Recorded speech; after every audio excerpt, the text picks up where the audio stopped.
Hello, and welcome to the Finny Games. It's your host, BBG, aka BrokeBlackGamer. What's good, my BGs? Today I wanted to talk about gaming becoming way too overpriced. Now, we just heard that Xbox is going to be raising their games to $80, and we also saw that they released an old console that has been out for some time now. They raised the price by $120. It is now costing $730 for an Xbox Series X. And the crazy thing is, this hardware is getting older, but the prices are getting more expensive. Not only are we paying more for less, but we're paying more for old. And the same thing has been seen with Nintendo Switch. They're selling their games for $80 and their games aren't even utilized or their games are great, but if you look at their games, the level of detail and technology in these games, they don't look that impressive. And we're also seeing prices go up in PC hardware, and whether you want to blame it on tariffs or whether you want to blame it on corporate greed, I don't have the figures. I don't know how much is to blame on what, but what we do know is it's probably a combination of the two. And I have a hard time justifying gaming prices becoming more, not because I don't think that the games aren't worth it, or not because I don't think the developers deserve more money. The reason is because these corporations are not going to pay their developers more. They're not going to optimize our games more, and the problems that we face today are still going to persist as if history is not an indicator of anything that has happened before. And another thing about the game prices continuing to go up is the current games that we play are never even optimized. They're never even complete. Look at how many games that have been released where we have to wait for patch after patch after patch just for the game to come in a playable state. Day one DLC, day one microtransactions, season passes, other types of passes that you have to wait and you have to purchase that are for a broken game that usually doesn't even work. I've gotten to the point where if a new game comes out, I wait about 2 years just so I can wait for, on PC, I can wait for modders to fix it, modders to optimize it, and the developers themselves to make the game in a playable state. Ever since they've been releasing DLC, day one DLC, we've been seeing so many issues, a litany of different issues. Back in the day, if you wanted to purchase a game, when DLC first started rolling out, the DLC prices would come a few months usually after the game was developed. Your full, complete game. Not a game that's unoptimized and incomplete and glitches and bugs everywhere. Not every game was perfect, but every game was in a playable state. And I remember when Marvel vs. Capcom came out, it was one of the first games I saw where people were looking into the files and the codes of the game, and they were seeing that the DLC was actually already on the disc or already in the digital version of the game.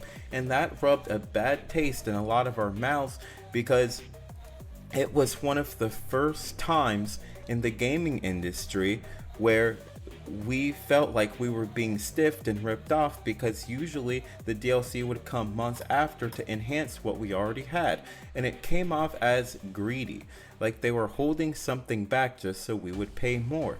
So one of the first things that they did to make sure that games could make more money was they would sell DLC in addition to the video game.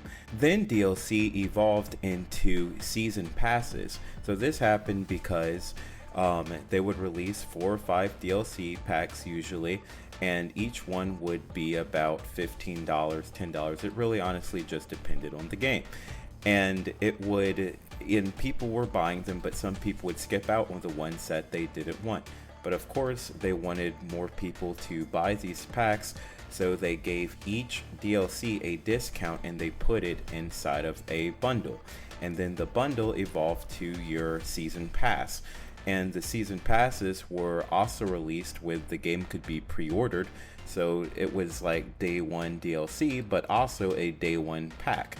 And this would also be great for investors, I'm sure, because now they could sell their DLC pack and their season pass, or whatever you want to call it, in addition with their game, which would usually be about $100 anyways. And the thing about that is they already were making enough money, I thought, with the DLC and with the season passes. And when that wasn't enough, we eventually got microtransactions, but it's not like the DLC went away. It did, of course. It never existed on some of the free-to-play games, like what's that terrible game called? Oh my god, Fortnite. Yes.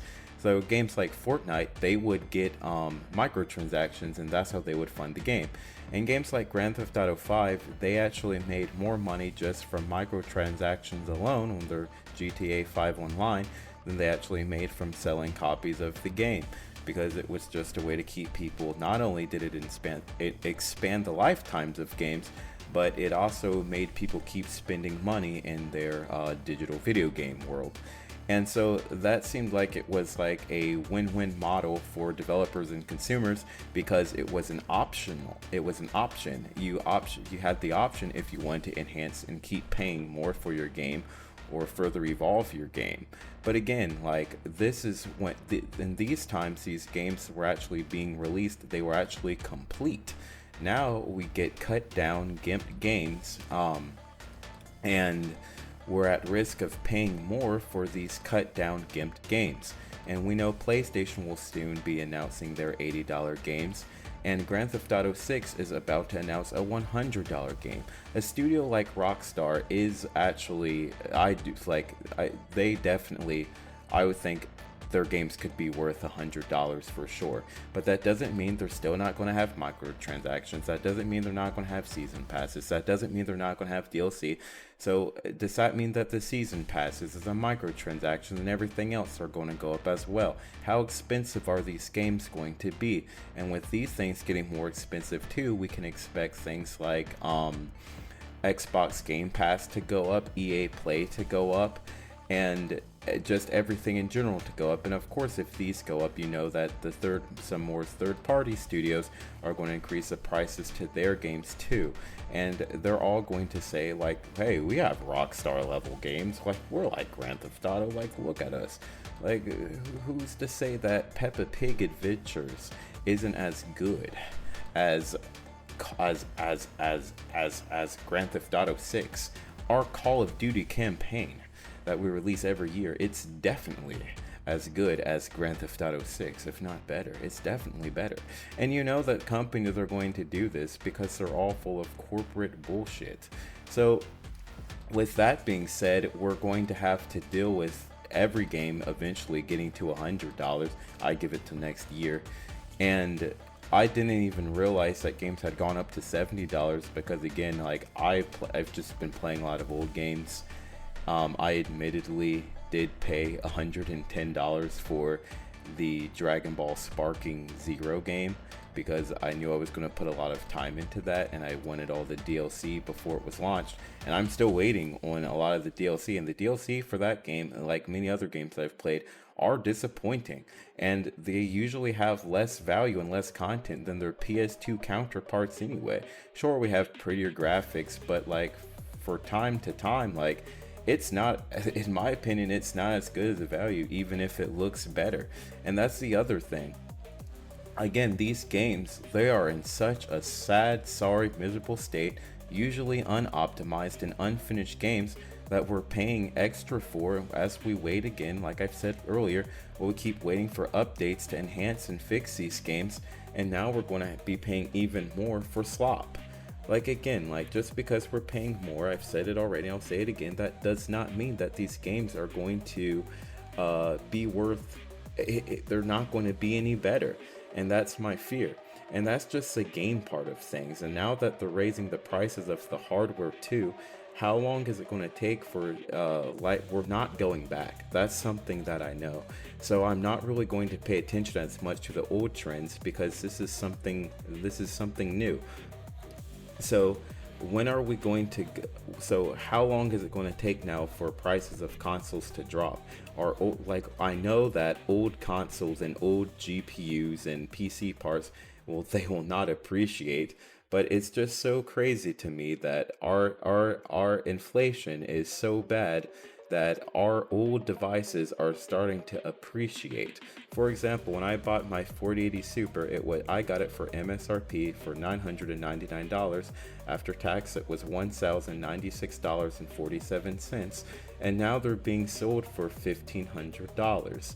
And that's crazy because it's definitely not worth that for a GPU with 16 gigabytes of VRAM. And now you know that if the Xbox has gone up in price, you know that the PlayStation 5 will go up in price as well. And I was actually originally planning on getting a PS5 just because I wanted to include some console content too. And there's never been a PlayStation I haven't bought, but I didn't want to buy a PlayStation because the prices for the PlayStation, they have not gone down since they launched. I know they had a refresh with the Slim, but usually the Slim would release at a discounted price. It did not release at a discounted price, and then they released a Pro for, of course, an extra $200 or $100. So it was just insane to me that the prices were continuing to go up, and I do believe that the prices will continue to go up yet again.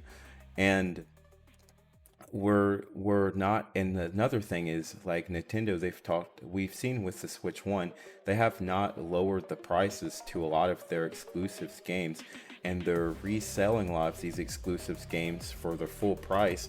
Of course, there's a discount if you had the original Switch 1 game, I believe, but if you're just getting to the Switch 2 for the first time, you're going to have to pay $80 or somewhere around that price for some of these old exclusives. Or other companies are going to follow Nintendo, other companies are going to follow Rockstar, whether it's justified or not. And that's my fear going into this. All these companies are just again going to continue to charge more and more and more, even though what they have is not always seemingly worth it. I'm sorry if this video has come off as way too negative and you want something positive from BBG. BBG has been incredibly negative lately, but that's just because everything I've looked and read and have seen has given me the heebie-jeebies, because it is not good news. When I see good news, I report good news. But usually, I haven't really seen anything that great with everything that's going on lately. And as BrokeBlackGamer, one of my concerns and my major concern about almost everything will unfortunately be related to the price. And if these prices continue to skyrocket and get very absurd and seemingly bad, I'm just going to continue to talk about them.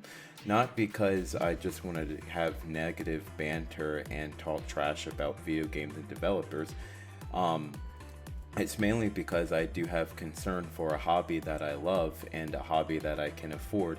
And my fear is, again, a lot of us are going to be priced out of gaming, and we're not going to be able to play the games and even buy the hardware that we want to buy.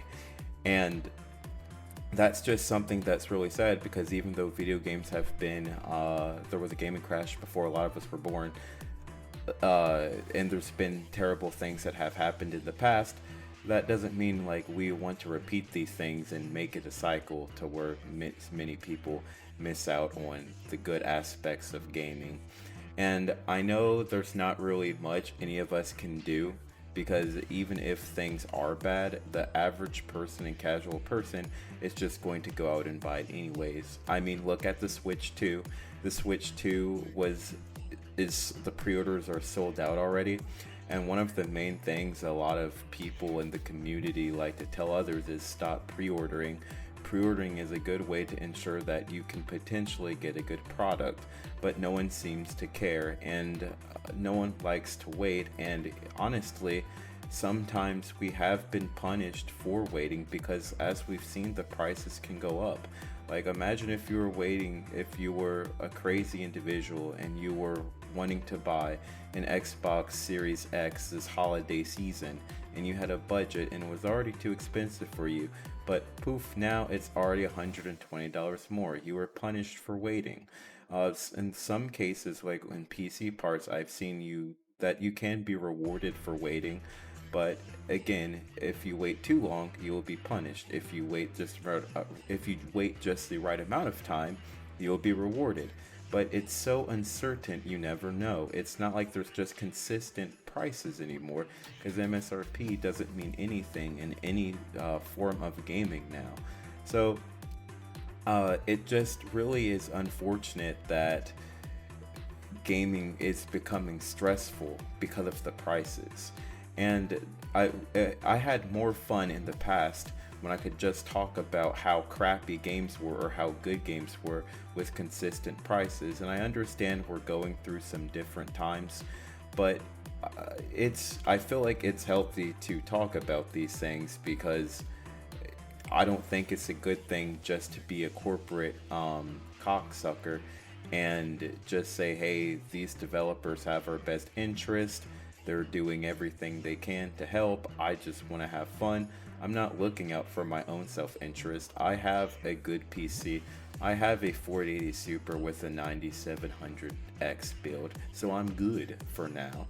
My complaints are not for me, they're for my many friends and people who I've met and subscribers that I do care about, and the industry is getting terrible for them and even future generations of people, because I know a lot of people who have budgets and fixed incomes, and I know American spenders aren't the best when it comes with money, but that doesn't mean that they don't deserve to have a decent and reasonable priced things. And everything in overseas, especially in Europe, has been a ripoff anyways. So if we're getting ripped off this badly, I can't even imagine how badly they're getting ripped off. So it just brings a lot of concern, and also I don't really look at it as a good thing that, like, oh, I'm good right now, because sadly I'm a spoiled brat and I wasn't even happy or satisfied with my 4080 Super, so now I will never be able to get a 90 class GPU. And as a lot of you know, I have been chasing this PT-RT Ultra Enthusiast gamer experience for the longest time, and now that may never happen. So if you have a 90 class GPU, please let me know how it feels in the comment section below. Does it tickle your fancy? How amazing is it to have a 4090 or a 5090, you rare GPU owner you? Well, I see there's always something and there's always someone who wants more. And that was the great thing about gaming, like you could just get more and more. But I don't want to have to pay 90 class level prices for something like a 4080 Super, especially with shrinkflation. That's another thing we're dealing with that I didn't even get into. The shrinkflation of our hardware and everything that's coming out. Like it's like even like controlled obsolescence, controlled scalping, controlled. Everything's so freaking controlled and terrible. I can't even take it anymore. And I've been rambling for a long time, but that's just because there's so much negativity that I have to get off my chest. And I'm sorry, I guess I'll say nothing else for now. So that means the Finny games are over for today. Get to the roof! Move! 30 seconds! We gotta get to the roof now! Go!